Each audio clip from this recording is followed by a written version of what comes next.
Olá, estudante, tudo bem? Eu sou a professora Angela Bilk e nesse vídeo falaremos sobre identificação e avaliação de riscos. Você já reparou como no nosso dia a dia a gente está o tempo todo tomando decisões para evitar problemas? Seja ao escolher um caminho mais seguro para voltar para casa, ao conferir a validade de um alimento antes de consumir, ou até quando deixamos de clicar em um link suspeito que recebemos por mensagem. Tudo isso tem a ver com uma coisa bem simples. A gente está tentando evitar riscos.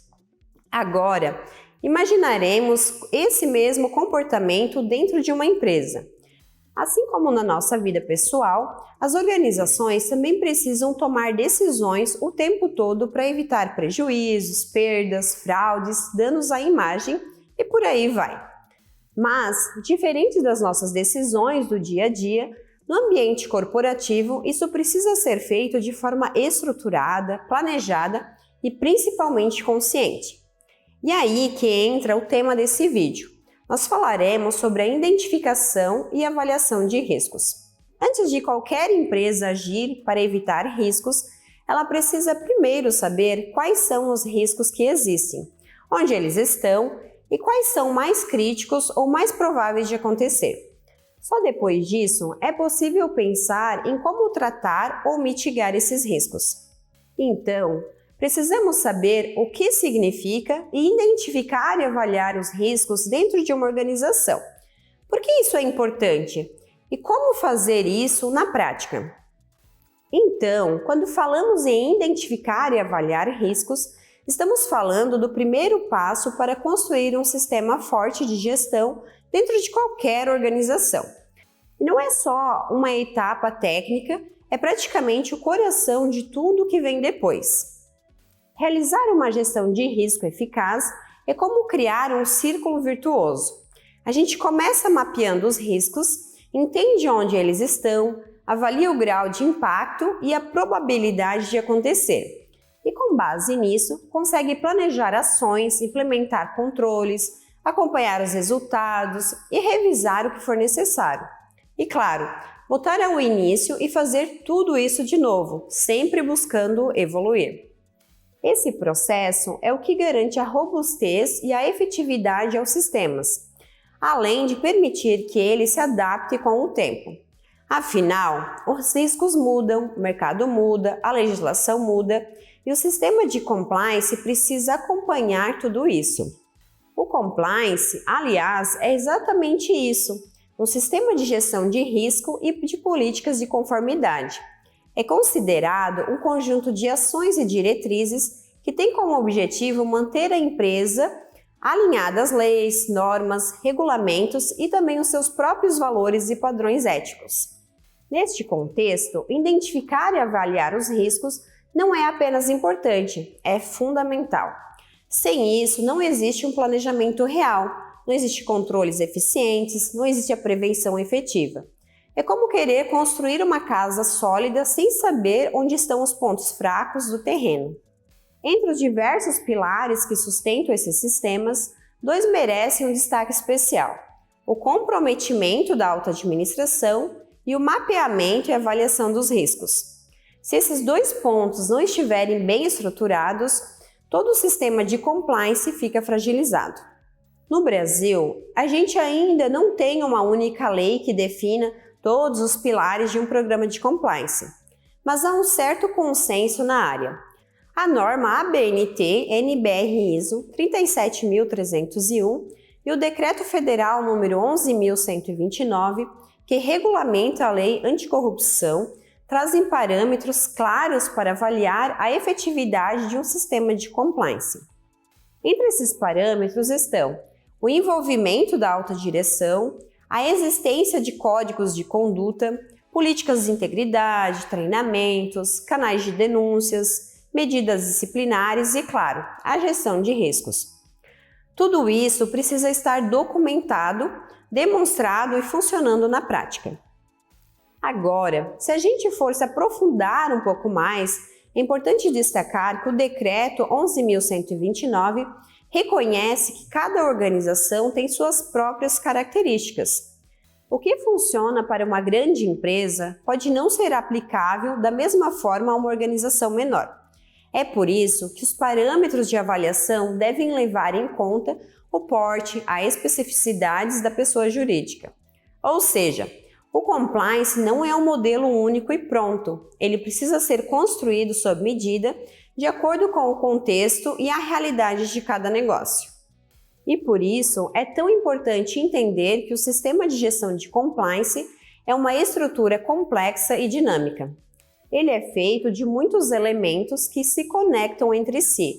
No caso, os processos, as pessoas, os sistemas, documento, fluxos de informação, ações práticas e tanto outros fatores. A gente chama esses elementos de pilares, porque são eles que sustentam todo o sistema de compliance. São essas bases que garantem que o sistema não fique apenas no papel, mas funcionem de verdade, no dia a dia da organização. O primeiro pilar de um sistema de compliance sólido é o comprometimento da alta administração. A atuação da alta administração traduz bem a ideia de que o exemplo deve vir de cima, ou seja, mais do que simplesmente aprovar formalmente a existência de um programa de integridade, os líderes da organização, como os diretores, conselheiros e executivos de alto escalão, eles precisam demonstrar, por meio de ações concretas, um verdadeiro comprometimento com a cultura da conformidade. Esse comprometimento se manifesta de várias formas, desde a destinação adequada de recursos financeiros e humanos para o setor de compliance, passando pela participação ativa em treinamentos e até ações proativas de comunicação e reconhecimento de boas práticas internas. A alta direção precisa assumir a responsabilidade direta pela integridade da organização, não só para proteger os valores e os objetivos estratégicos do negócio, mas também para inspirar todos os demais níveis hierárquicos a seguirem o mesmo caminho ético. O segundo pilar fundamental de um sistema de gestão de compliance é o mapeamento e avaliação de riscos. Aqui estamos falando da capacidade da organização de identificar, entender e analisar os riscos que podem comprometer seus objetivos, sejam eles riscos financeiros, operacionais, legais, de reputação ou até mesmo ético. É importante lembrar que o risco ele faz parte de qualquer negócio. Ele é inerente às atividades e muitas vezes inevitável. O que muda é a forma como a organização escolhe lidar com ele.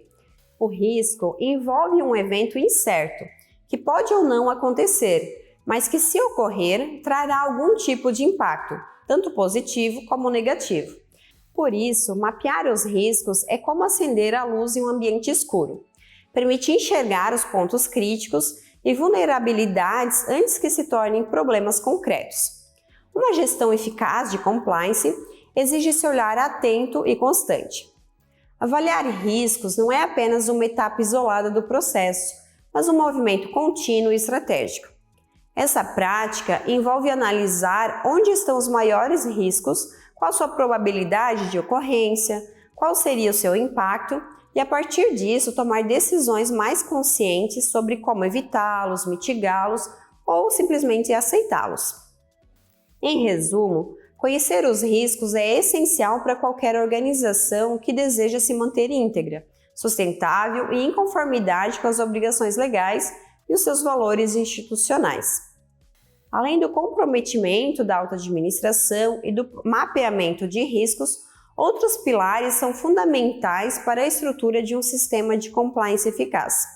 O Código de Ética e Conduta ele atua como um guia para orientar o comportamento esperado de todos os colaboradores. Já as políticas e procedimentos, eles definem as regras claras que asseguram a conformidade nas rotinas da organização.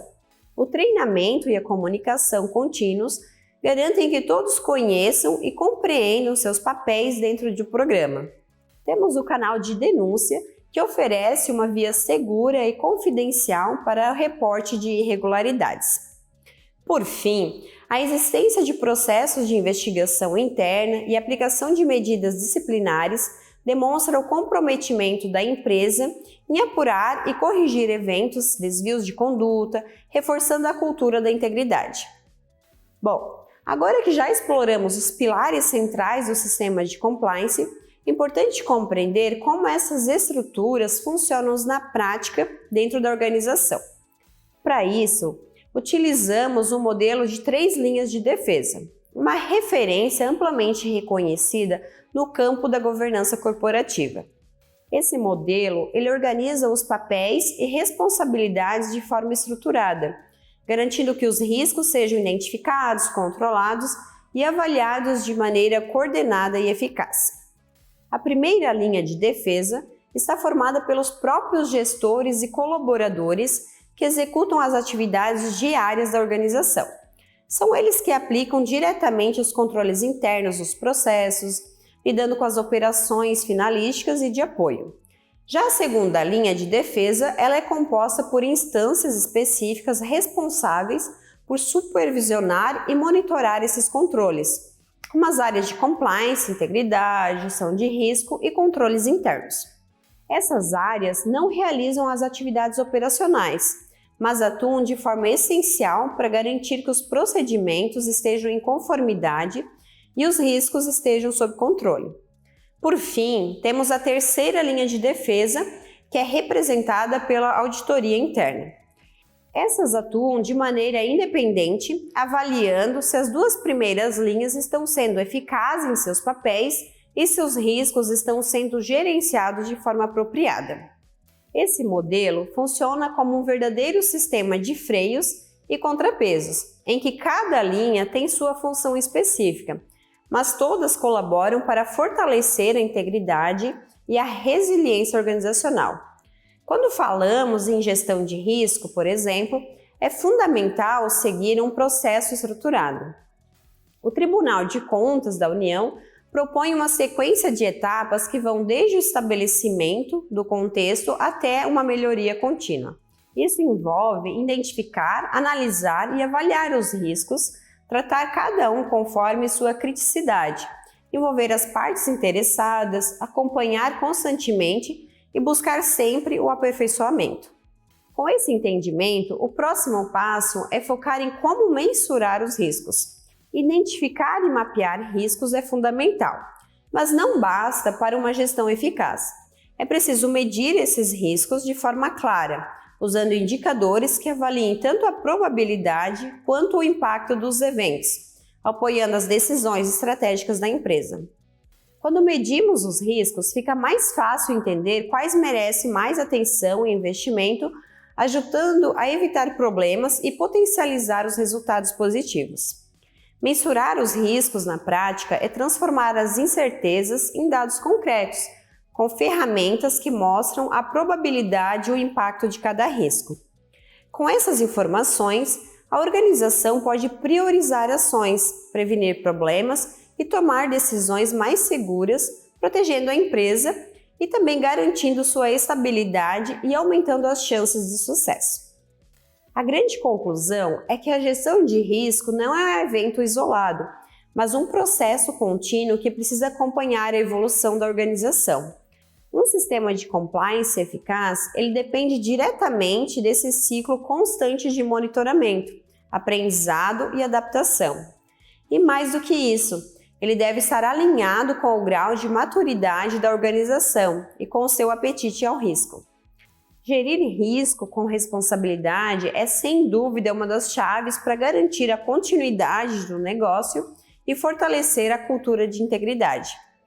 A sua aplicação no mercado de trabalho, a identificação e gestão de risco pode ser aplicada, por exemplo, em uma empresa do setor financeiro, onde um analista de risco é responsável por mapear potenciais ameaças como oscilações econômicas, fraudes ou inadimplência e propor medidas preventivas para minimizar os seus impactos.